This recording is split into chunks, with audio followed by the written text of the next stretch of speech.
Operation. The manager is the key figure in the smooth running of the consortium.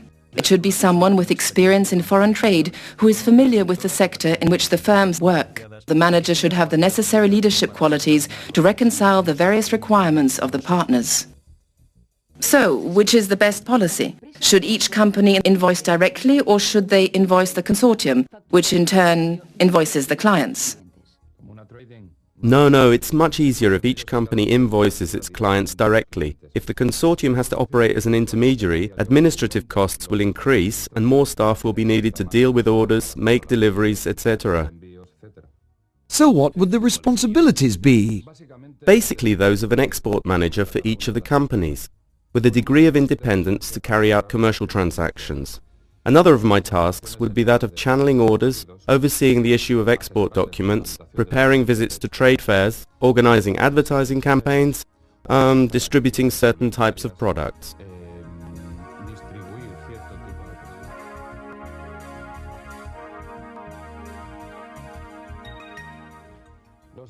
The partners are very clear about their aims, but they don't actually know very much about the export business. My first task consists of helping them draw up a viability plan in which the products to be exported are listed, the appropriate market sector and distribution channels identified, the human and material resources required by the consortium, and how it should be financed. The manager's initial task is to undertake a market study based on the criteria supplied by the board of the consortium in its viability plan. Given the characteristics of our range of products and in line with my experience of international markets, I advise that the consortium's efforts should be directed towards France, Germany and the United States. It was essential to draw up a distribution plan for our products. My proposal to the board of the consortium was that we should try to circumvent some of the intermediate links in the chain in order to get as close as possible to the consumer. This is not easy to achieve, and it also varies considerably according to the product and the market, since not all markets operate according to the classic chain of importer, exporter, wholesaler, retailer. Nevertheless, this strategy has the advantage on the one hand that we could make savings by managing to avoid certain intermediaries, and on the other by achieving greater control over the marketing of our products. This isn't the normal policy for a company that is entering the export market. It is far easier to sell to an importer, but I wouldn't recommend it, as you end up losing touch with the final customer, who at the end of the day generates sales. On the other hand, the selection of a good representative is essential, but it isn't an easy job. At the beginning, the usual policy is to contact associations of representatives in different countries, or to put advertisements in trade papers. After a while, you can usually make contacts at trade fairs.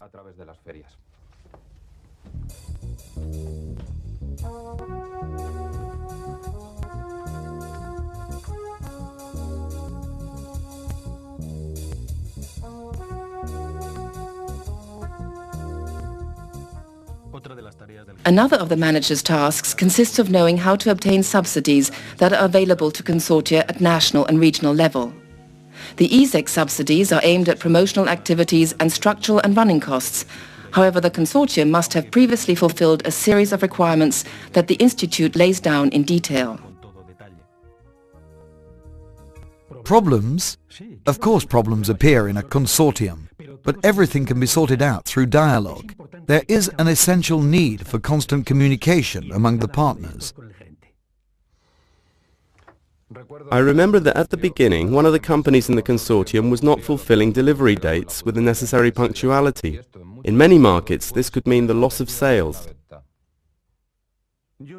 I had never exported before, and when the first orders came in, I called the manager to ask him to take over the management of the deliveries, and that since it was the first time, he would show me how to do the paperwork, but that in the future it should be done by my company. These are problems that are caused by our inexperience in foreign markets. I remember once that the manager rang me to say that we had to improve our packaging, as the goods had been damaged during the journey to the customer, and that this wasn't the first time. Quite apart from the costs involved, it affected the image of the consortium. The qualities of the manager vary according to the consortium. Specifically in this one, my work does not consist of processing orders and all the accompanying paperwork, as this would mean spending most of my time on bureaucracy and not on the development of the consortium's commercial strategy.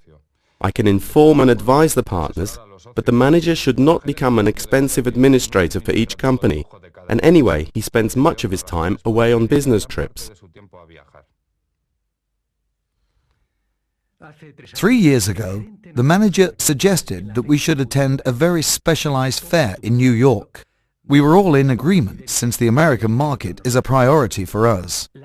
Attending the trade fair cost the consortium 9,000 euros, but we received very few visits.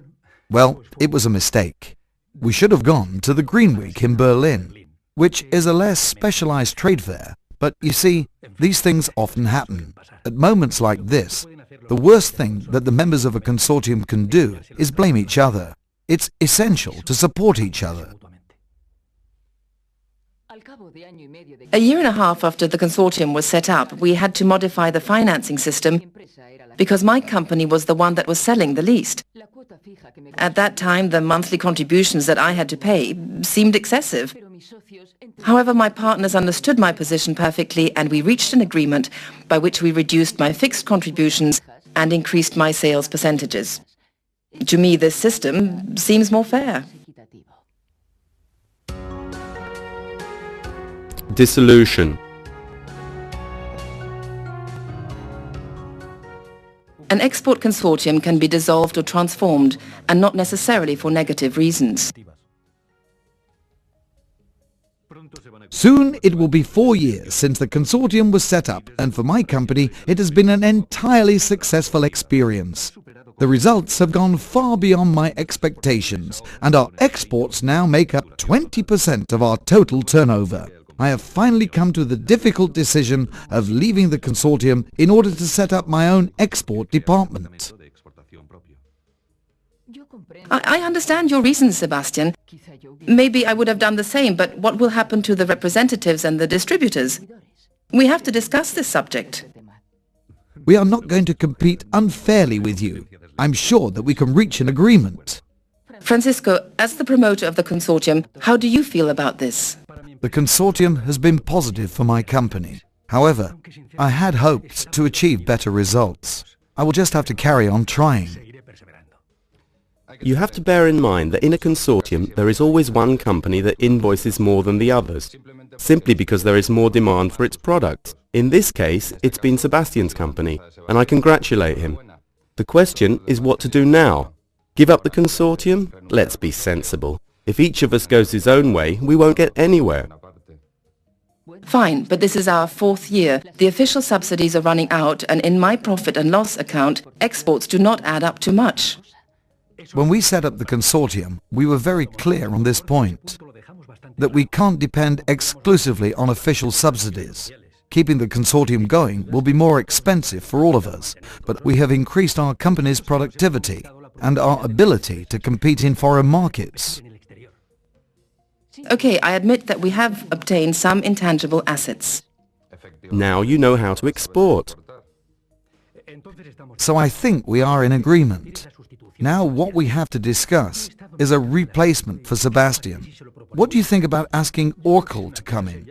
Well, it's a good idea. In this case, modifying the composition of the consortium did not bring about any serious difficulties, but the possibility exists that when a company opts out of the consortium, it may well be in the red. The valuation of assets and liabilities is not complicated, as it all appears in the accounting. The consortium's intangible assets are a different question. The consortium's own brand, relations with representatives and distributors, etc. It is essential to find solutions to these issues in advance by including them in the consortium statutes in order to avoid problems at a later date.